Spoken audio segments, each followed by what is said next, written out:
اللهم صل على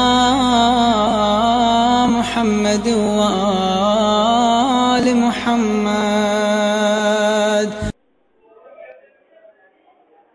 اعوذ باللہ من الشیطان الرجیم. بسم اللہ الرحمن الرحیم. ایک سوال یہ کیا جاتا ہے کہ کیا قرضے پر خمس ہوتا ہے یا نہیں. یہاں دو پہلو ہیں. ایک تو یہ کہ جس کو قرضہ دیا ہے اس کے حوالے سے سوال پوچھا جا رہا ہے کہ جس کو قرضہ دیا ہے اب یہ پیسہ اس کے پاس موجود ہے تو کیا اس پر خمس ہوگا.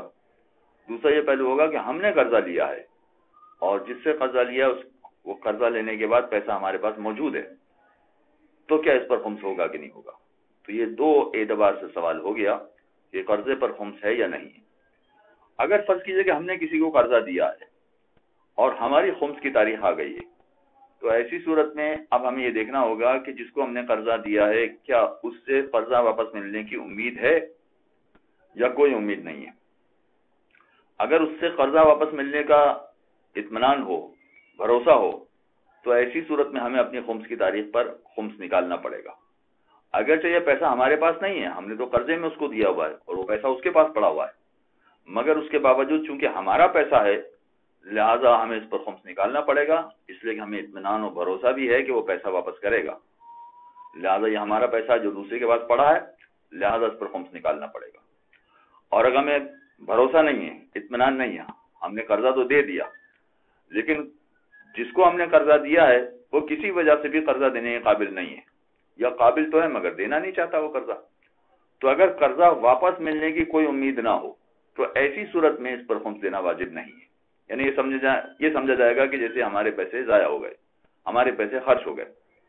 لہذا اگر قرضہ واپس ملنے کی امید نہ ہو تو ایسی صورت میں خمس دینا واجب نہیں ہے. لیکن اگر فرض کیجئے گئے کسی وقت میں وہ قرضہ واپس کر دیتا ہے، امید تو نہیں تھی مگر اس نے قرضہ واپس کر دیا، تو اب ہمیں اپنی خمس کی تاریخ کا انتظار نہیں کرنا ہے کہ ہماری خمس کی تاریخ آئے گی اس وقت تک اگر یہ پیسہ ہمارے پاس بچے گا تو ہم خمس نکالیں گے. ایسا نہیں. یہ تو وہ قرضہ تھا، یہ تو وہ پیسہ تھا کہ جو ہماری پچھلی خمس کی تاریخ پر اس کے پاس موجود تھا. ہمیں معلوم نہیں تھا کہ وہ ہمیں واپس کرے گا یا نہیں کرے گا. لہذا یہ پیسہ ہماری پچھلی خمس کی تاریخ سے پہلے ہی موجود تھا. لہذا اب ہمیں اگلی آنے والی تاریخ کا انتظار نہیں کرنا ہے. جیسے ہی وہ قرضے کی رقم ملی ہے فوراً اسی دن اس کا خمس نکالنا ہوگا. یہ وہ صورت ہو گئی کہ جب ہم نے کسی کو قرضہ دیا ہے تو اب ایسی صورت میں اس کو خمس دینا ہے یا نہیں دینا ہے.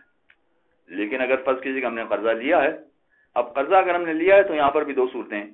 فرض کیجئے کہ ہم نے قرضہ لیا ہے مگر وہ پیسہ ہمارے پاس بچا ہی نہیں، کچھ ہے ہی نہیں ہمارے پاس، تو ہمارا پیسہ بھی نہیں ہے، جو ہم نے قرضہ لیا تھا وہ بھی ہمارے پاس نہیں ہے اور ہماری خمس کی تاریخ آ گئی تو ظاہر ہمارے پاس کچھ نہیں ہے، لہذا کوئی خمس نہیں دینا. لیکن فرض کیجئے کہ ہم نے جس سے قرضہ لیا ہے قرضہ ملنے کے بعد وہ پیسہ ہمارے پاس موجود ہے.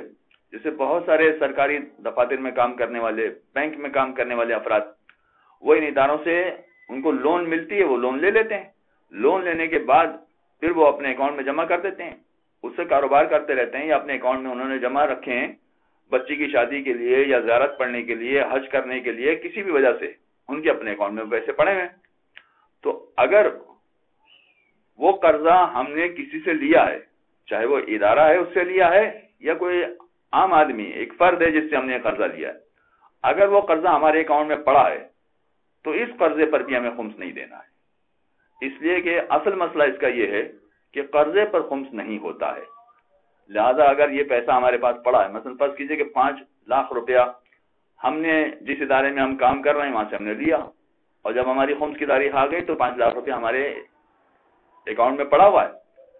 اب ان 5 لاکھ پر ہمیں خمس نہیں دینا ہوگا، اس لیے کہ یہ قرضہ ہے، یہ ہمارا پیسہ نہیں ہے اور خمس ہمارے اپنے پیسے پر واجب ہوتا ہے، دوسروں کے پیسے پر خمس واجب نہیں ہوتا ہے. وصلی اللہ علی محمد وآل الطاہرین. اللهم صل على محمد وآل